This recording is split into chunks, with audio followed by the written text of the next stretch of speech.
श्री शिवाय नमस्तुभ्यम हर हर महादेव। देखिए दोस्तों, हम सभी को पता है कि 16 अगस्त को सावन और अधिक मास के मिलन वाली अमावस्या की बहुत ही पवित्र तिथि पड़ रही है।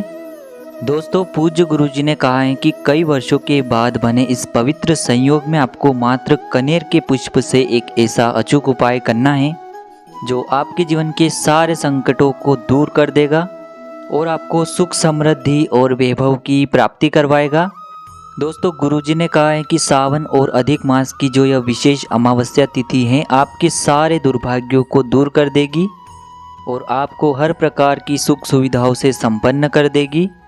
देखिए दोस्तों, आज के इस वीडियो में हम आपको कनेर के पुष्प वाला बहुत ही चमत्कारी उपाय बताने वाले हैं जो कि गुरुजी ने इस अमावस्या की तिथि पर ही करने को कहा है। दोस्तों, गुरुजी ने कहा है कि यह मौका फिर आपको 19 वर्षों के बाद मिलने वाला है, तो आपको यह विशेष उपाय करने से चूकना नहीं है।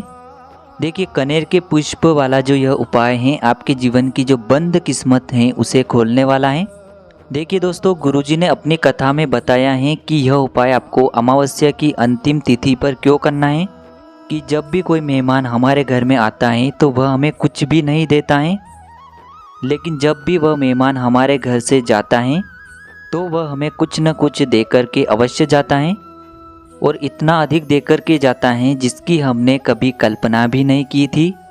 देखिए दोस्तों, पूज्य गुरुजी की कथा को सुनकर के और समझ कर के ही आपको समझाने का पूरा प्रयास करूंगा। लेकिन दोस्तों, वीडियो में आगे बढ़ने से पहले वीडियो को लाइक करें और यदि आप चैनल पर नए हैं तो चैनल को सब्सक्राइब करके कमेंट में हर हर महादेव जरूर लिखें। देखिए दोस्तों, कनेर के पुष्प वाला जो यह उपाय है अधिक मास का सबसे सर्वश्रेष्ठ उपाय होने वाला है। देखिए दोस्तों, कनेर के पुष्प वाले इस उपाय की महत्वता इसीलिए बहुत अधिक बढ़ जाती है क्योंकि यह उपाय आपको अधिक मास की अंतिम अमावस्या तिथि पर ही करना है, यानी कि यह उपाय आपको 16 अगस्त को करना है। और दोस्तों, गुरुजी ने कहा है कि यह विशेष उपाय करने का मौका आपको लगभग 19 वर्षों के बाद मिल रहा है, तो यह उपाय करने से आपको चूकना नहीं है। देखिए दोस्तों, इस उपाय को करने के लिए सबसे पहले आपको कनेर के पुष्प लेना है। सामने आपको इमेज में दिखाया जा रहा है। कनेर के फूल आपको विशेषकर पीले रंग के ही लेना है। यदि आपको पीले रंग का कनेर का पुष्प नहीं मिल पाता है तो आप सफ़ेद रंग के कनेर का पुष्प भी उपयोग कर सकते हैं। तो देखिए दोस्तों, सबसे पहले तो आपको कनेर के पुष्प लेना है। गुरुजी ने इसकी कोई निश्चित संख्या नहीं बताई है, आप एक कनेर का फूल भी ले सकते हैं। साथ ही साथ यदि आपको 10, 15 और 20 या फिर 25 भी मिलते हैं तब भी आप ले सकते हैं। केवल आपको कनेर का पुष्प लेना है। देखिए, अधिक कनेर के पुष्प यदि आपको नहीं प्राप्त हो पाते हैं तो आपको कम से कम एक कनेर का पुष्प तो अवश्य लेना है। अब दोस्तों, आपको 2 जल के पात्र लेना है।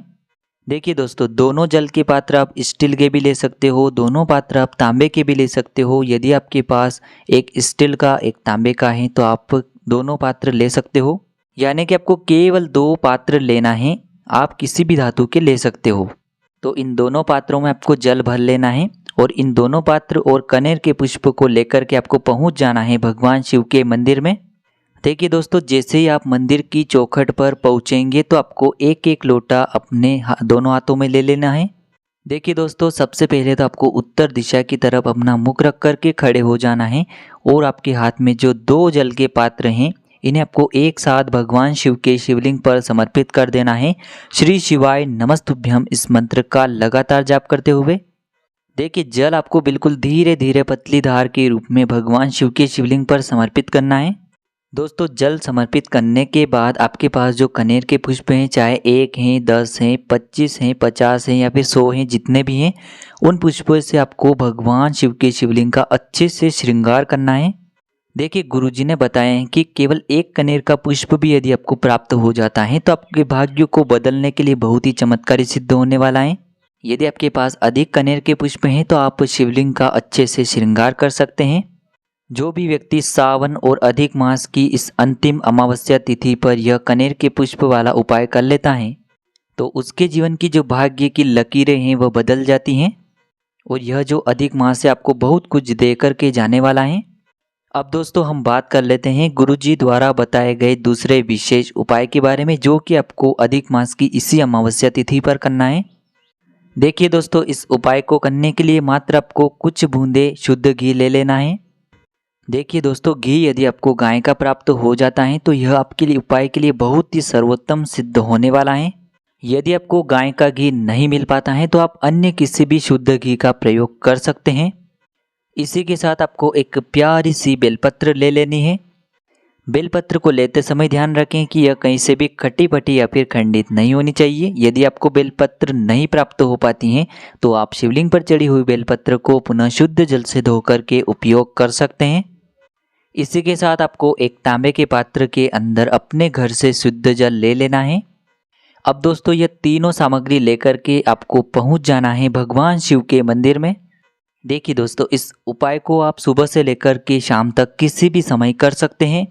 अब दोस्तों, आपके पास जो एक जल का पात्र है इसे आपको भगवान शिव के शिवलिंग पर समर्पित कर देना है। श्री शिवाय नमस्तुभ्यम इस मंत्र का लगातार जाप करते हुए। दोस्तों, गुरुजी ने कहा है कि जल आपको इतने धीरे समर्पित करना है कि जल समर्पित करते हुए आप कम से कम 11 बार श्री शिवाय नमस्तुभ्यम इस मंत्र का जाप कर सकें। अब दोस्तों, आपके पास जो एक बेलपत्र है इसे आपको अपने सीधे हाथ में रखना है। अब दोस्तों, आपके पास जो घी है इसे आपको बेलपत्र की जो चिकनी साइड होती है उस पर आपको लगा देना है। बेलपत्र की तीनों पत्तियों पर आपको यह घी अच्छे से लगा देना है। देखिए दोस्तों, जो आप यह घी लगाएंगे इसे आपको अपने सीधे हाथ की चीटी उंगली की जो पास वाली उंगली होती है अनामिका उंगली उसी से लगाना है। देखिए सामने आपको स्क्रीन पर दिखाया जा रहा है, इसी प्रकार से आपको इस बेलपत्र को तैयार कर लेना है। अब दोस्तों, आपके जीवन की जो भी समस्याएं हैं, जो भी आपके जीवन में परेशानियां चल रही हैं, उन्हें आपको महादेव से बोल देनी है। आपके जीवन में जो भी कष्ट चल रहे हैं उन्हें समाप्त करने के लिए आपको महादेव से प्रार्थना कर लेनी है। या फिर आपकी कोई विशेष मनोकामना है जो बहुत अधिक लंबे समय से परिपूर्ण नहीं हो पा रही हैं, तो उसके लिए आपको महादेव से प्रार्थना कर लेनी है। उसके बाद आपको यह जो एक बेलपत्र है भगवान शिव के शिवलिंग पर समर्पित कर देना है। देखिए, आपको ध्यान रखना है कि बेलपत्र की चिकनी साइड जिस पर आपने घी लगाया है वह शिवलिंग से स्पर्श होना चाहिए और इसकी डंडी आपको जलाधारी की ओर रखना है। इस प्रकार से आपको यह बेलपत्र शिवलिंग पर समर्पित कर देना है। गुरुजी कहते हैं कि सावन की अधिक मास की अमावस्या पर यदि यह उपाय हम कर लेते हैं तो हमारी सारी समस्याओं का अंत महादेव स्वयं कर देते हैं। तो दोस्तों, इस प्रकार से हमने आपको 16 अगस्त की अधिक मास की विशेष अमावस्या पर किए जाने वाले 2 विशेष उपाय बताए हैं। तो दोस्तों, आपको पहला उपाय तो अवश्य करना है और दूसरा उपाय भी यदि आप करना चाहते हैं तो इसे भी आप कर सकते हैं। दोस्तों, उपाय से जुड़ा यदि आपको किसी भी प्रकार का सवाल पूछना है तो आप हमें कमेंट में पूछ सकते हैं। उपाय को करते समय आप किसी भी प्रकार की गलती न करें। श्री शिवाय नमस्तुभ्यम। हर हर महादेव।